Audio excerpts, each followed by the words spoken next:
तो food production को क्या करना है, बढ़ाना है। फूड प्रोडक्शन को, कहने का मतलब हरित क्रांति का मतलब ये है कि बड़े क्षेत्र पर हम कृषि को इस तरीके से करें ताकि उत्पादन क्या हो, अधिक बढ़ सके, उत्पादन अधिक बढ़ सके और हमारी जो भुखमरी, बेरोजगारी है, बेरोजगारी है, गरीबी है, इसको हम क्या कर सकें, दूर कर सकें।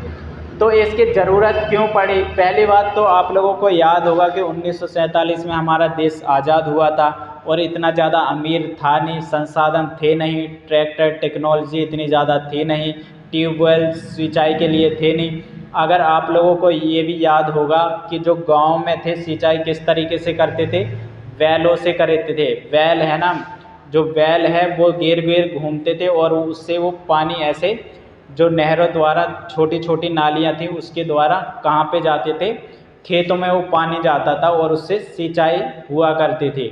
तो उस टाइम पे ट्यूबवेल भी नहीं थी। तो आप लोगों को ये भी आप सोच सकते हो कि जब ट्यूबवेल नहीं थी और ट्रैक्टर वगैरह नहीं थे तो वहाँ पे किसान जो था वो अपने निर्वाह के लिए ही कृषि कर पाता था। वो इतना सामर्थ्य नहीं था कि वो किसी दूसरे व्यक्ति के लिए भी क्या कर सके, कृषि कर सके। इसलिए एक ये कारण भी था कि अधिकतर लोग क्या करना पसंद करते थे उस टाइम पे, कृषि करना पसंद करते थे ताकि वो अपने परिवार का अपना पेट पाल सकें। ज़रूरत क्यों पड़ी? 1947 में आज़ाद हुआ था तो संसाधनों की कमी थी उस टाइम पे। फसल उत्पादन बढ़ाना था, हमें फसल उत्पादन बढ़ाना था ताकि हमारा जो सर्विस सेक्टर है, संचार सेक्टर है, उसमें हम अधिकतर व्यक्तियों की भागीदारी को क्या कर सकें, सुनिश्चित कर सकें। क्योंकि ज़्यादा पूरे जो व्यक्ति हैं, भारतीय हैं, अगर सारे क्या बन जाएं, किसान बन जाएं, तो डॉक्टर कौन बनेगा, इंजीनियर कौन बनेगा, है ना, ट्रक कौन चलाएगा, यातायात में जो हैं नौकरियां हैं उनको कौन करेगा। तो ये बड़ी समस्या थी। तो इसलिए फसल उत्पादन को अधिक बढ़ाना ताकि जो व्यक्ति है वो किसी दूसरे क्षेत्र में भी अपना टाइम दे सके। खाद्य सुरक्षा सुनिश्चित करना, खाद्य सुरक्षा सुनिश्चित करना। उस टाइम पे हमारा क्या था, जो अब फसल थी वो किस पे निर्भर थी, मानसून पे निर्भर थी, नहरें थी नहीं, बांध उतने थे नहीं। तो कभी कभी क्या होता था कि एक दो तीन साल तक भी बारिश नहीं होती थी, जिसकी वजह से हमारे देश को या उन किसानों को अकाल का सामना करना पड़ता था। अगर हम खाद्य सुरक्षा अधिक उत्पादन करेंगे और उसके बाद अगर 1-2 साल बारिश भी ना हो तो हम क्या करें, जो हमने सुरक्षित खाद्य रखा था, जो सुरक्षित अनाज रखा था, उससे हम उस साल क्या कर सकें, गुजारा कर सकें। औद्योगिक कच्चा माल को बढ़ाना। अगर अधिक उत्पादन होगा तो हम कुटीर उद्योग, लघु उद्योग को अधिक कच्चा माल दे पाएंगे तो उसमें उत्पादन भी क्या होगा, अधिक होगा। और अधिक उत्पादन होगा तो वो रोजगार भी अधिक दे पाएगा, जिससे क्या होगा, हमारे देश का विकास होगा। कृषि जन्य आय बढ़ाना, कृषि द्वारा क्या करना, किसानों की आय बढ़ाना। उस टाइम पे कृषि इतनी ज़्यादा नहीं हो पाती थी, वो सिर्फ अपना जीवन निर्वाह कर पाते थे और कुछ ऐसे महीने भी आते थे जहाँ पे उन्हें खाली पेट या आधे पेट अपना जीवन व्यतीत करना पड़ता था। तो कृषि जन्य आय को बढ़ाना ताकि अधिक उत्पादन हो तो वो उत्पादन को बेचकर कुछ पैसे भी वो क्या कर सकें, कमा सकें। बेरोजगारी कम करना, बेरोजगारी को कम करने के लिए भी था। गरीबी कम करना, भुखमरी कम करना। इसका सबका सॉल्यूशन क्या था? सॉल्यूशन था, एक ही रास्ता था, ग्रीन रेवोल्यूशन, ग्रीन हरित क्रांति। और अगर इस पक्ष तो था ही, ये भारत के पक्ष था, लेकिन साथ में ही जब भारत आज़ाद हुआ तो उसके और चीन के जो विवाद थे, पहले तो थोड़े कुछ अच्छे थे, लेकिन 1962 में उनके संबंध क्या हो गए, बिगड़ गए। 1962 में संबंध बिगड़ गए, जिसकी वजह से चीन को और भारत का क्या हुआ, जिसकी वजह से चीन और भारत का युद्ध हुआ। युद्ध में भारत को भी आर्थिक क्षति बहुत ज़्यादा हुई। उसके बाद 1965 में क्या हुआ, पाकिस्तान के साथ युद्ध हुआ तो हमारी आर्थिक क्षति और ज़्यादा बढ़ गई और अकाल भी पड़ा। 1963 और 66 में अकाल भी पड़ा। तो एक ही दशक में लगभग इन समस्याओं से जूझना पड़ा और भारत की जो आर्थिक क्षति थी वो तीव्र गति से बढ़ गई।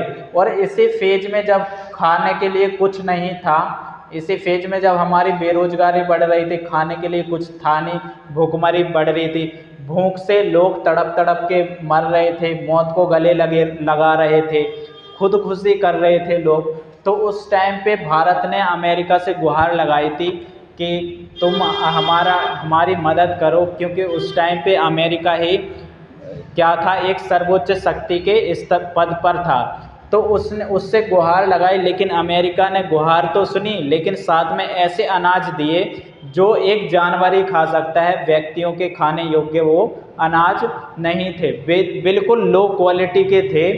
तो एक ये फेज भी देखना पड़ा। और अमेरिका ने क्यों ऐसा करा होगा, तो अमेरिका है पूंजीवादी देश था, और उस टाइम पे हमारा भारत क्या था, एक मिश्रित समाजवादी देश था, समाज पे ज़्यादा क्या कर रहा था, जोर दे रहा था। तो अमेरिका की जो पॉलिसी थी पूंजीवादी थी, और भारत की पॉलिसी थी क्या थी, समाजवादी थी। दूसरा, अमेरिका के और पाकिस्तान के संबंध क्या थे, अच्छे थे। अमेरिका, क्योंकि जो पाकिस्तान था वो अमेरिका का सपोर्ट करता था, तो इस वजह से उसने कुछ ऐसा करा होगा। तो इस सब से निपटने के लिए फिर हमारे जो एक प्रधानमंत्री थे लाल बहादुर शास्त्री, तो उन्होंने इसका जवाब देते हुए अपने देशवासियों से क्या कहा कि हम भूखे मर जाएंगे, लेकिन ऐसी बेइज्जती हम कभी बर्दाश्त नहीं कर सकते। तो उन्होंने जहाँ पे वो रहते थे, उनका निवास स्थान था, उन्होंने खुद वहाँ पे खेती करना, वहाँ पे गेहूँ सब्जियाँ उगाना शुरू कर दिया, और लोगों से प्रार्थना करी कि हम क्या करें, एक वक्त का खाना हम त्याग दें, एक वक्त का खाना हम त्याग दें, ताकि हम जो मुसीबत है, जो समस्या है, जो अकाल है, उससे हम निपट सकें। तो इसी दौर में इन्होंने क्या करा था कि इसी दौर में एक मैक्सिको नाम का देश था, इसी दौर में मैक्सिको नाम का देश था जो इन समस्याओं से क्या कर रहा था, जूझ चुका था। और वहाँ पे एक साइंटिस्ट थे, डॉक्टर नॉर्मन बोरलॉग, जिन्होंने HYV बीजों का क्या करा था, इन्होंने रिसर्च करी थी, उनका निर्माण करा था, रिसर्च करी थी। इसकी फुल फॉर्म क्या है, हाई यील्डिंग वैरायटी सीड्स, मतलब उच्च गुणवत्ता, उच्च उत्पादन वाले बीजों का इन्होंने रिसर्च करी, खोज करी।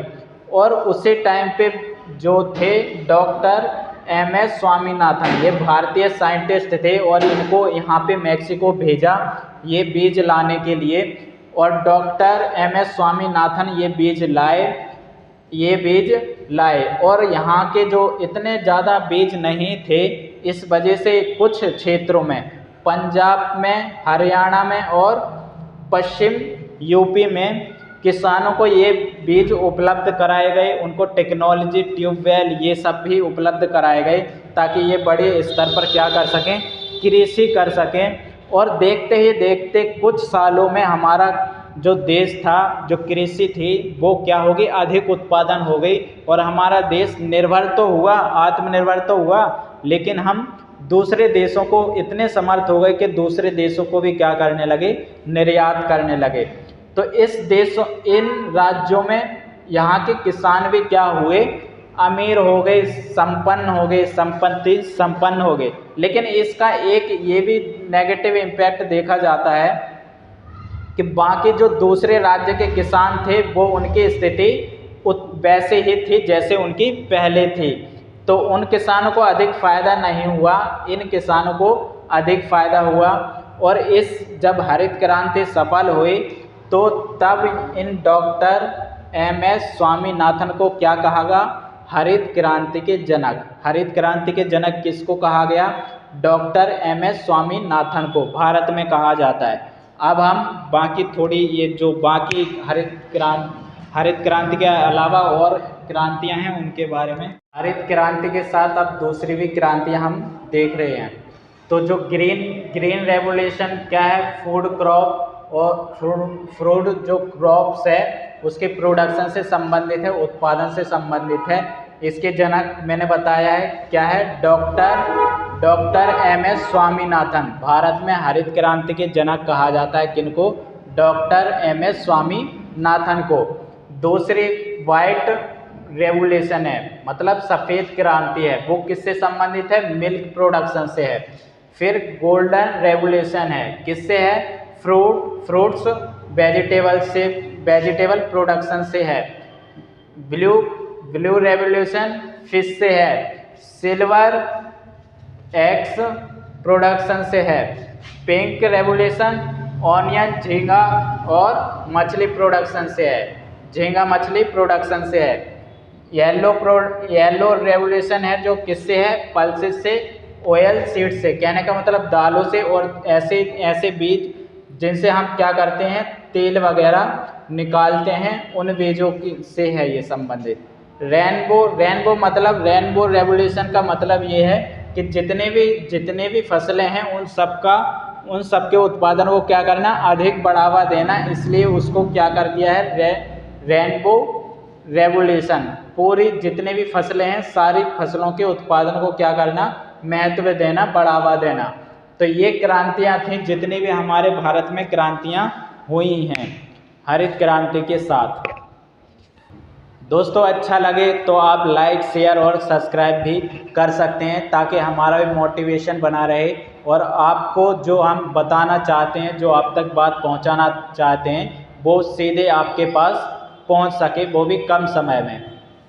और अगर आपको डाउट है तो आप हमारे कमेंट सेक्शन बॉक्स में पूछ सकते हो। और अगर आपको नया टॉपिक है, कोई आपको नहीं समझ में आ रहा है, तो आप हमें कमेंट करके बता सकते हैं ताकि हम उस पर और अच्छे से लेक्चर बनाएं और आपको वो भेजें ताकि आप लोगों को वो समझ में आ जाए। तो आप हमें बता सकते हो कि हम कौन से इस पे टॉपिक पे बनाएं। धन्यवाद।